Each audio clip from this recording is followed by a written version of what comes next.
With the new season now underway, I wanted to both predict who will win each of the major events of the year and also look back at my bold preseason predictions from last year to see just how bad I am at predicting the future of Valorant.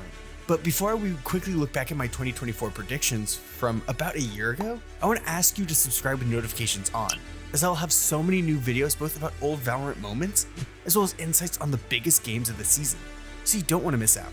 Alright, let's make fun of my past self together. So starting with Masters Madrid, I was completely off, not even predicting Sentinels to make the event, with me instead going the safer route with NRG and Lev qualifying. But luckily I didn't go for either of them winning, as I went with Paper X, finally overcoming their grand final curse.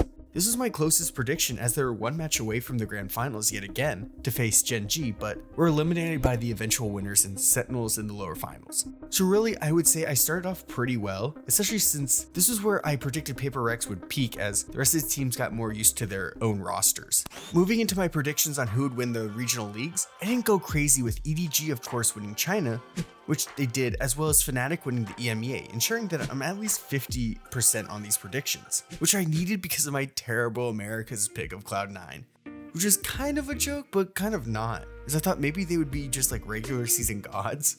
They would not be, ending 5th in the league and getting bounced out in the first round of playoffs, with them making no real impact on this season at all, and that's probably going to be the same this year, so.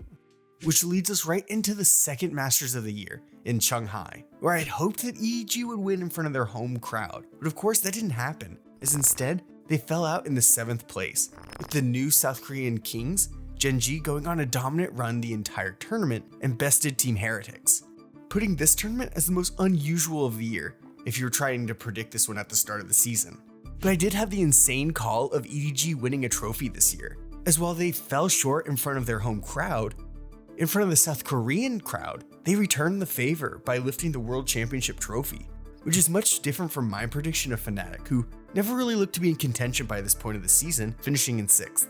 So overall, I predicted half of the regional leagues correctly and one of the international winners, albeit in a different event. So let's move into my picks for this year and see if I got any better at seeing into the future 1 year later. So let's begin with the kickoff tournaments, where in one league I'm not moving away from their clear top team until they stumble. So in China I have EDG winning, but in the EMEA I have a whole new team taking home the trophy after having a previous year of shortcomings, as Team Heretics, after so many second place finishes, will lift a regional trophy for these young superstars. For the Americas, I think it'll get a little closer than I was last year, as I'm going to go with Sentinels, as even though they haven't had the best offseason, this team is built for success right away. And thanks to the first round bye, they'll come out hot and win the event, with G2 coming in a second, but more about them later, as I'm pretty high on this Ascension team from last year. Lastly, I have the mashup of DRX and Gen G players in T1, who I was really high up on last year with Saya Player and Rossi, but now with Buzz, Stax, and Meteor all joining the roster of Izu and Sylvan to give them another really powerful South Korean team. I have them coming out on top early this season in the Pacific. So now let's move on to the first Masters event in Bangkok, which yet again see America's team winning a Masters trophy early in the year, but it won't be NRG. Instead, I have G2 becoming the first Ascension team to lift a trophy, which will grant them another year in the league. But more importantly, it will complete a goal this core has had since they first appeared in Masters Reykjavik, all those years back together as the guard. This year they have added Jojimo in place of Icy, upgrading a team that was already a top 3 team in the world with one of the most dynamic duelists available. And with that, you're given a team who could take home a Masters trophy, so I have them winning this first event.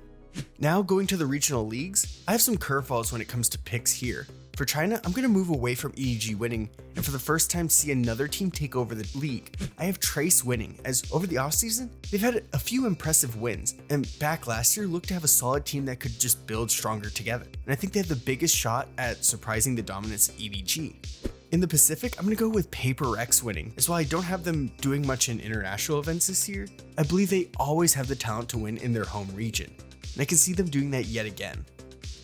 In the EMEA, I have a hard time picking a team, so there are a lot of different teams that could find their perfect run at the end of the season, but one that really stuck out to me is Team Vitality, as with the addition of Durka and Les, who joined a core of Safe, Trex, and Kicks, who I'm all really high about. So while there are a few teams that can really vie for the EMEA League, I think the addition of 2 of the world's best players in their positions sets them over the edge.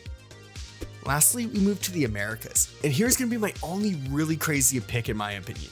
That's Lev with Calm and Demon 1 playing together again to pick up another trophy. While on paper, I don't have much faith in them, I do have faith that Demon 1 won't continue to struggle this year and give this team the performance they need in the league playoffs to barely win in a map 5 against Sentinels.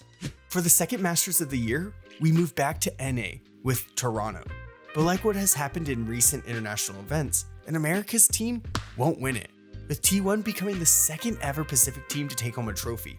As I truthfully believe in this T1 team, as DRX made a huge mistake letting go of Stax and Buzz, giving T1 a great leader and duelist, as well as picking up Meteor, who also shouldn't have been allowed to leave by Gen G, as he's a very critical part of their success. And I think they will feel that loss this season when they don't reach the same highs as T1 lifts a trophy instead this year. So finally we reached the 5th World Championship, with so many teams worthy of the title, and EGG looking to defend it. I don't have that happening though for China, but rather I have 4 top candidates that in my opinion have the best chance to win. That's G2, Vitality, T1, and Sentinels. I'd have to go with Vitality, as they're stacked and have a great coaching staff that should just improve the team as the season continues on, and they get used to working together, especially if they have a deep run in one of the earlier Masters to get experience internationally with one another, because if they play to their potential, there shouldn't be a team that stops them from lifting a trophy. So if you think this pick or any of my other ones are crazy, then let me know down in the comments. But the only rule is if you criticize mine, you also have to drop your own picks as well. That's only fair. I also want to see yours so I can criticize yours too, because yeah. Also, make sure you subscribe so that you don't miss out on any videos throughout this coming season. I'll be releasing a video each week about some of the biggest matches and moments all throughout the season, so subscribe for that.